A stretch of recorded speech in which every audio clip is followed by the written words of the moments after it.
Alors là, je suis sur le site de Roger Mansuy, donc www.rogermansuy.fr/hx2 et dans le chapitre structure algébrique, là que j'ai pris ici. Voilà, donc ça fait pas de mal de regarder des structures algébriques à un niveau vraiment basique, c'est-à-dire un petit peu de groupe, encore surtout abélien, et d'anneaux et de corps, voilà, et des petites choses pour se mettre en confiance. Voilà. Alors, l'ensemble des racines n de moins 1 est un groupe pour la multiplication. Alors non, évidemment, c'est pas stable par multiplication, hein. Quand on multiplie deux racines n de moins 1, ça fait une racine n de 1 plutôt. Donc c'est faux. Entre parenthèses, c'est peut-être une classe, d'accord? C'est ce qu'on appelle une classe modulo les racines énièmes de l'unité. C'est-à-dire quand on en a une de racine énième de moins 1, ben, on obtient toutes les autres en multipliant, alors à gauche et à droite, ou à droite, puisque c'est commutatif. Donc c'est une classe à gauche ou une classe à droite. Dans le groupe C étoile, je suis en train de parler de classe, je devrais préciser dans quel groupe, hein, C étoile multiplié. Et donc il y en a un sous-groupe, c'est le sous-groupe des racines énièmes de l'unité. Et l'ensemble des racines énièmes de moins 1, c'est une classe modulo ce groupe-là. Hein, donc, pour résumer, c'est l'ensemble constitué d'une racine énième de moins 1 multipliée par toutes les racines énièmes de 1. L'ensemble des fonctions de classe C infini de 0,1 dans R est un groupe pour l'addition. Bah, oui, évidemment. En fait, c'est un sous-groupe des fonctions de 0,1 dans R pour l'addition. Et pour montrer que c'est un sous-groupe, bah, il suffit de montrer que c'est non vide, stable par l'addition et, et stable par l'inversion, ben, l'inversion, l'opposé. Donc ça, c'est assez évident par des théorèmes classiques. UD est un sous-groupe de UN si et seulement si D divise N. Alors si D divise N, bon évidemment toute racine dième de l'unité, donc ça c'est UD, c'est le sous-groupe des racines dième de l'unité dans C étoile. Hein. Alors donc oui, si D divise N, bah, toute racine dième de l'unité est racine nième de l'unité, c'est évident. Et réciproquement, si c'est dedans, bah, c'est par Lagrange, parce qu'il y en a n là-dedans. Donc il faut, le cardinal de un est égal à n, donc par Lagrange, il faut que D, l'ordre d'un élément, divise l'ordre du groupe, et donc même, je dirais, l'ordre d'un sous-groupe divise l'ordre du groupe, donc D doit diviser n. Mais c'est marrant que ce soit Lagrange ici. Les sous-groupes finis de ces étoiles sont les UN. Oui, bah, toujours par Lagrange. Hein, Alors on a que si on prend un sous-groupe fini de ces étoiles, et ben forcément chaque élément est une. Donc s'il est cardinal n, chaque élément est une racine énième de l'unité, et il y a justement exactement n racines énième de l'unité, donc c'est UN. Voilà. Donc là c'est vrai. L'ensemble vide est un sous-groupe de Z. Non, l'ensemble vide n'a pas de structure. C'est dommage parce qu'il vérifie tous les éléments de l'ensemble vide, vérifie tout ce qu'on veut. Donc c'est pour ça que c'est un garde-fou d'éviter hein, qu'un ensemble soit l'ensemble vide avant de lui donner une structure. Le seul sous-groupe de Z contenant 1 est Z, ben oui, parce que si on a 1 dans un sous-groupe, alors il y a moins 1, il y a 2, il y a moins 2, etc. Et il y a tout Z. Donc ça c'est vrai. Un groupe fini est abélien, ben, c'est évidemment faux. Vous prenez Sn pour n strictement supérieur à 2, donc le groupe des permutations d'un ensemble à n éléments, et c'est pas abélien, donc c'est faux. L'ordre d'un élément d'un groupe fini et l'ordre de son groupe engendré, oui. Oui, oui, oui, oui. C'est pour ça qu'on appelle le cardinal d'un groupe son ordre. C'est pas tout à fait évident à démontrer. Il faut quand même regarder l'ordre. On regarde l'ordre du sous-groupe engendré. Et dans un premier temps, on a l'impression que c'est bien l'ordre de l'élément, mais il faut vérifier que le sous-groupe est constitué d'éléments distincts. S'il est d'ordre n, l'élément x, alors vous allez voir EX jusqu'à xn-1, et on voit bien que xn est égal à E, donc il n'y en a pas plus. Mais en même temps, il faut vérifier, et ça c'est l'erreur classique, que les xi, i allant de 0 à n-1, sont bien 2 à 2 distincts. Et ça c'est parce que l'élément x est bien d'ordre n, et non pas simplement que xn égale E. L'ordre d'un élément G d'un groupe fini est le plus petit entier n dans n, tel que Gn égale E. Ben non, parce qu'il faut que ce soit dans n étoiles. Ça, c'est faux. Si x et y sont des éléments d'ordre m et n qui commutent, alors xy est d'ordre mn. Alors, non, c'est faux, parce que vous prenez un élément d'ordre 2 et lui-même, vous prenez x égale y d'ordre 2, bah, ils commutent évidemment, ils sont d'ordre mn, et pourtant xy, x fois y, et c'est e, puisque c'est xx, donc c'est d'ordre 1. Donc c'est pas 2 fois 2, 4, hein, d'accord, donc c'est archi faux. Par contre, ce qui est vrai, c'est que si x et y commutent d'ordre m et n, et que m et n sont premiers entre eux, alors c'est un petit exercice de montrer que xy est bien d'ordre mn. Donc il faut écrire xy puissance k est égal à e, ça fait xk est égal à y puissance moins k. Et étant donné que m et n sont premiers entre eux, le sous-groupe engendré par x intersecté avec le sous-groupe engendré par y est trivial, par Lagrange. Voilà. En gros, c'est ça l'épreuve. Un groupe d'ordre 4 est cyclique, ben non, vous avez le groupe de Klein, hein, z sur 2z croix z sur 2z, il n'est pas du tout cyclique, tous ces éléments sont soit neutres, soit d'ordre 2, ça c'est faux. Un groupe d'ordre 7 est cyclique, ben oui, parce que par Lagrange, tout élément différent de E et de cardinal, d'ordre, qui divise 7, et si l'élément est non neutre, ça veut dire que l'ordre est différent de 1, et donc l'ordre est exactement 7, donc ça devient un générateur, donc ça c'est vrai. Un groupe d'ordre premier est cyclique, c'est vrai pour la même raison.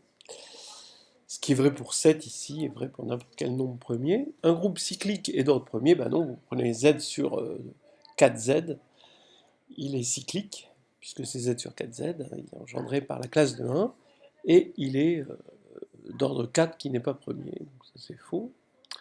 Un groupe monogène d'ordre infini est isomorphe à Z, oui.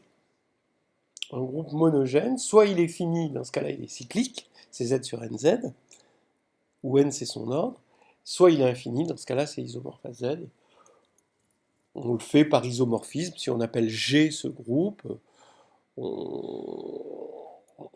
construit à partir d'un générateur de G un morphisme de Z dans G qui a, on va dire, n donne a puissance n, et il est surjectif parce que a est générateur, et ensuite il va être injectif parce que sinon, s'il avait un noyau non trivial, G serait fini, par le théorème d'isomorphisme. Donc ça c'est vrai. UN est cyclique pour tout n dans n étoiles, bah oui, parce qu'on a une racine primitive, nème de l'unité, on a vraiment, on a toujours une racine primitive de l'unité nème, donc elle engendre tout le groupe. Le groupe U2 croix U3 est cyclique, alors attention, U2 croix U2 ne serait pas cyclique, mais U2 croix U3, bah, il va posséder, d'après, bon, U2 est isomorphe à Z sur 2Z, U3 à Z sur 3Z, et par le lemme chinois, Z sur 2Z croix Z sur 3Z est isomorphe à Z sur 6Z parce que 2 et 3 sont premiers entre eux, donc effectivement Z sur 6Z c'est cyclique.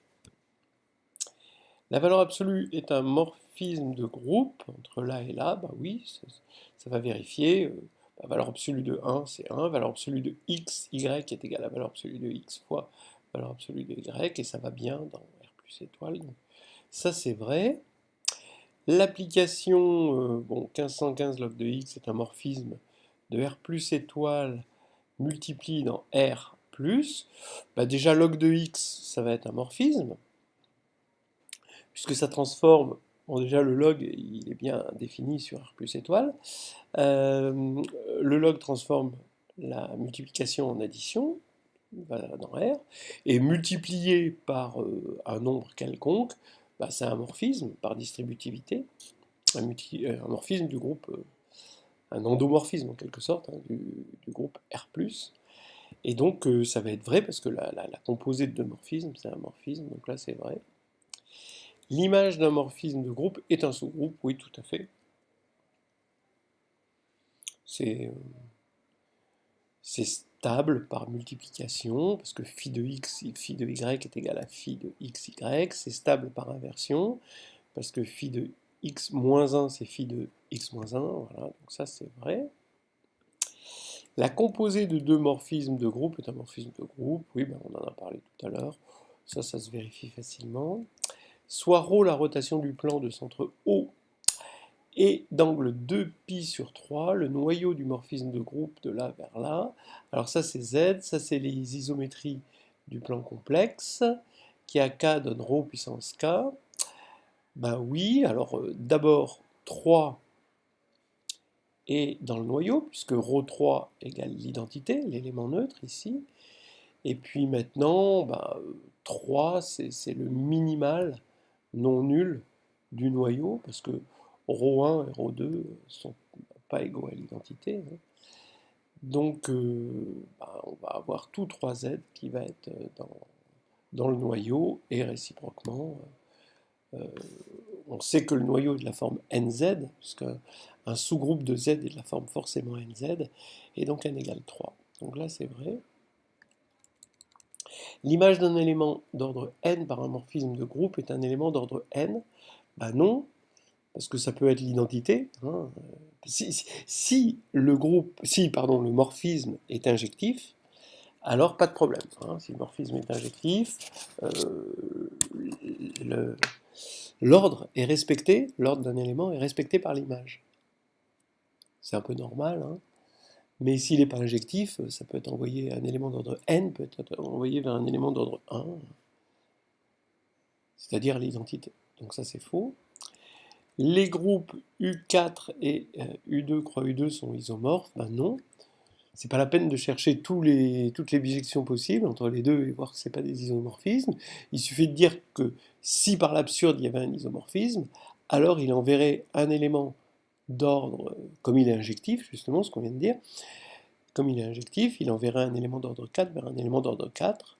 Or, il y a un élément d'ordre 4 là-dedans, mais il n'y a pas d'élément d'ordre 4 là-dedans.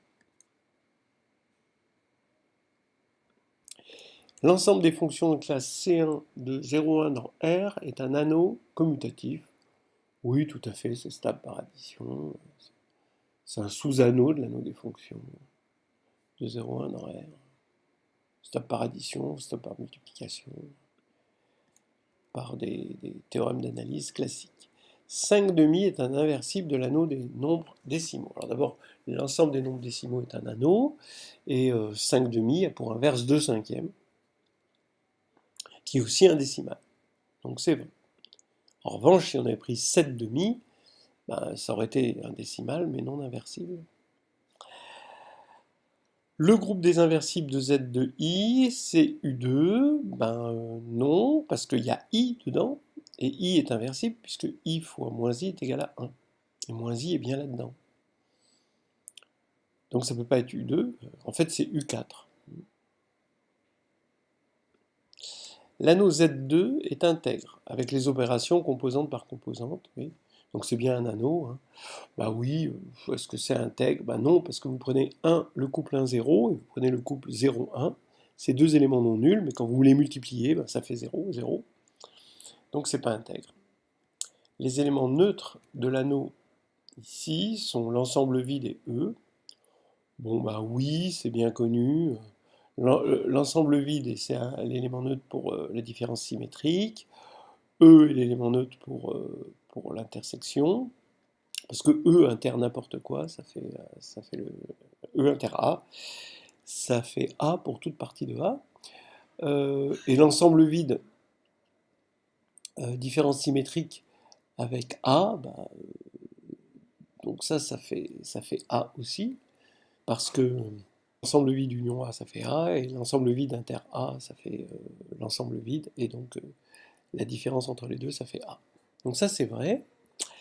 Pour tout élément x de l'anneau A, moins 1 indice A fois x est le symétrique de x pour l'addition, bah oui, c'est par distributivité, le fait que 1 moins 1, ça fait 0, etc. Donc ça, c'est vrai. Les éléments non nuls d'un anneau intègre sont inversibles. Bon, ben, c'est absolument faux. Hein. Vous prenez Z, et si vous prenez un élément différent de 1 et de moins 1, vous n'aurez que des non inversibles et pourtant non nuls. R est un sous-corps de C, ben, c'est tout à fait vrai. Q est un sous-corps de C, tout à fait vrai. Ceci est un idéal de R de X, bon bah oui, c'est non vide, ça contient 0, hein, le polynôme nul. Et c'est stable par addition, et c'est stable par multiplication par n'importe quel polynôme. Donc ça, c'est vrai. Alors on peut le voir aussi autrement, c'est rigolo de le voir autrement en disant bah, P de 1 égale 0, ça veut dire que P est divisible par x-1. Et l'ensemble des polynômes divisibles par x-1, bah, c'est un idéal. Bon, ça aussi, c'est l'idéal engendré par x-1. L'intersection de deux idéaux est un idéal, bon, bah, tout à fait vrai, on le vérifie facilement. Oups. Voilà. Le seul idéal de A contenant un inversible est A, oui, parce que à partir du moment où il contient un inversible, X, alors il contient 1, parce qu'on peut multiplier par l'élément x-1, qui lui est dans A. Donc x-1 fois x, comme c'est un idéal, ça va être dans A. Donc 1 est dans A. 1 indice A, en quelque sorte, est dans A. Et à partir du moment où vous avez 1, bah, vous avez tout A. Donc ça, c'est vrai. Le noyau d'un morphisme d'anneau est un sous-anneau. Alors, j'ai envie de dire oui, mais je dis non, parce que là, donc il y a quelques années, ça aurait été oui, et maintenant c'est non, parce que ce qu'on appelle un anneau, c'est un anneau unitaire. Ce qui veut dire que, bon, bah non, dans le noyau, il n'y a pas un, sinon ça voudrait dire que tous les noyaux, c'est unitaire. Donc, et puis, comme bah, ce qu'on vient de voir avant, hein, à partir du moment où un idéal contient un, il contient un inversible, et c'est tout A. Donc là, c'est absolument faux. Donc ça peut être archi vrai, comme ça peut être archi faux, selon la définition. Et comme les définitions ont changé au fil des temps, bon, bah, la définition actuelle, c'est faux. Un morphisme d'anneau est en particulier un morphisme de groupe additif, oui, tout à fait, bon, c'est évident. Un anneau commutatif dont les seuls idéaux sont 0A et A est un corps. Alors là, oui. Alors, c'est parce que l'anneau est commutatif, il faut se servir de tout ça. Donc, ce qui manque, hein, donc quand on a un anneau commutatif, ce qui manque pour être un corps, c'est l'inversibilité, hein, pour la multiplication de tout élément non nul. Donc on prend un élément non nul x, et il faut montrer que x est inversible avec les hypothèses qu'on a ici. Donc on prend x, qui est non nul, donc ça veut dire que l'idéal engendré par x, donc qui est égal à grand A fois petit x, parce que l'anneau est commutatif, eh bien cet idéal, il est non nul, puisque x est non nul, donc c'est A. Donc ça veut dire qu'il existe un élément de grand A, qu'on va appeler x', tel que x' fois x est égal à 1, puisque 1 est dans grand A. Voilà. Donc ça, c'est archi vrai. Bon, c'est une preuve classique à bien connaître. Hein. La conjugaison est un automorphisme de corps de C. Alors c'est bizarre, oui. C'est la conjugaison. Parce que comme c'est commutatif, la conjugaison, c'est l'identité. Donc oui. Bon, c'est vrai, mais c'est vraiment évident. Ben, c'est bizarre comme question.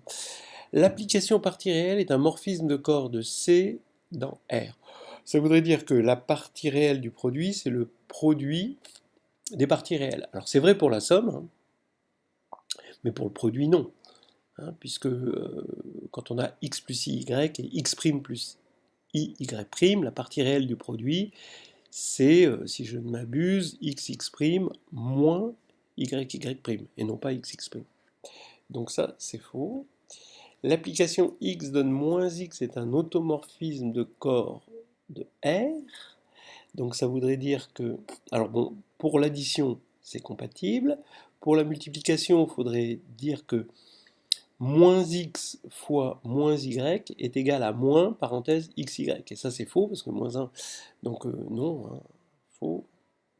Un corps est un anneau intègre. Bah oui, oui, oui, oui, oui, bah, tout à fait, hein, c'est un anneau, et puis il est intègre. Et un anneau fini intègre est un corps. Alors, un anneau intègre, évidemment, c'est pas un corps en général. On a comme contre-exemple Z, on vient de le voir. Mais un anneau fini, eh ben oui, ça va être un corps. Alors pourquoi? Bah parce que vous prenez un X non nul, et vous regardez, vous appelez A votre anneau fini. A, on regarde l'application qui va de A dans A de multiplication par X, qui à petit a donne X fois A. Alors maintenant, comme l'anneau est intègre, ben, ce morphisme est... Bon, d'abord c'est un morphisme, ça c'est clair. Ce morphisme est injectif, hein, parce que c'est l'intégrité de l'anneau. Et maintenant, vous avez un morphisme injectif qui va de A dans A et fini. Donc, comme c'est injectif et que c'est une endo-application, en quelque sorte, une application d'un ensemble vers lui-même, et qui plus est un ensemble fini, alors c'est surjectif. Voilà, donc c'est à partir du moment où c'est surjectif, ça veut dire que 1 est atteint, donc il existe A tel que x fois A est égal à 1, voilà, et donc bon, c'est un corps parce qu'il va avoir un inverse. Alors, oui, alors bon, ouais, entre parenthèses, l'anneau n'est pas précisé commutatif, mais s'il était non commutatif, on ferait pareil, on ferait la multiplication à gauche, la multiplication à droite, ce qui fait qu'il aurait un inverse à gauche, un inverse à droite, etc. etc. Donc il n'y a pas de problème, hein. D'ailleurs, entre parenthèses, l'inverse à gauche, il serait égal, dans ce cas-là, à l'inverse à droite. Voilà, donc ça c'est vrai, et c'est terminé.